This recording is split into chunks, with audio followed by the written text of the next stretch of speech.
Your recent message I listened to, I think it may have been last Sunday, maybe Sunday before last, but I heard you talking about something you called non-anxious spirituality, and it was really good. You want to tell us a little bit about that?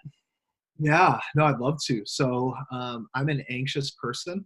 I think not necessarily that I really ever noticed it because I just like to be in control of things. Naturally, I like to figure things out. And I don't know if you've ever done the Enneagram, but I'm a Yeah. 3 on the Enneagram. Yeah, I'm the achiever, I got you.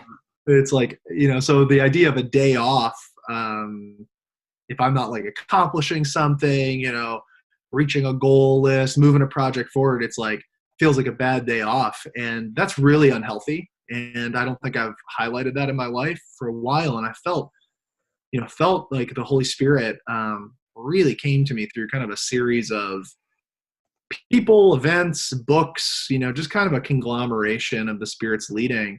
And almost like on a computer where you'd go to get a software update, where the thing says like update your software. I keep clicking remind me tomorrow. I feel like God's been trying to do something in me for quite a long time, and I keep clicking remind me tomorrow. Right.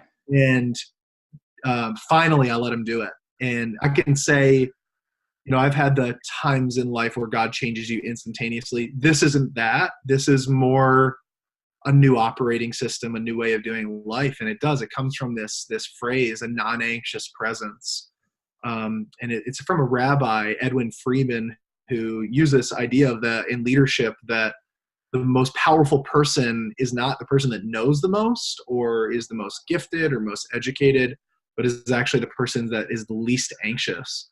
Mm. So that phrase, non-anxious presence, non-anxious spirituality, it just gives me such verbiage for the experience that I feel like when Jesus says, my yoke is easy, my burden's light, in a world that's stressed out over achievements constantly. I mean, there's nothing in our world anymore that we don't quantify or analyze or have some sort of measurement or metric for it.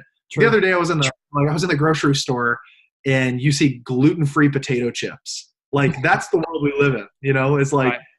We can never find righteousness in what something is. We have to think in dualistic terms. Mm-hmm. So the only way I can eat my righteous potato chips is by damning gluten, which has nothing to do with potato chips. Yeah. And that creeps in, that type of thinking just creeps into everything. So yeah, this non-anxious presence of realizing, and I love one of his definitions of this is that where one person starts and where that person stops and another person begins. And pastoring a relatively large church, multi-campus, we've got a bunch of staff, and it's pretty easy to let control and metrics and all of that thing go into your mind. And I was talking to my wife, along this journey. I just said, honey, I want to have a life that's actually worth inviting people into. That if they see the inside, it looks as good as the outside. And it's not like we have anything we're hiding. I just don't like the trajectory of American consumerism Christianity. And sometimes by the nature of it being a larger church, it like gravity pulls you in that direction. And by God's grace and a pretty phenomenal eldership, I've just been able to talk to them and say, listen, I want to pursue a very different way of doing church. Like my goal is not bigger, better, faster, stronger. It's let's slow down and think countercultural, and see that perhaps that's the thing that's going to attract people to Jesus is not whatever, how do we become the flashiest church? What happens if we're the least anxious place? So we lived in a stress out world. So, yeah, that's kind of the beginning of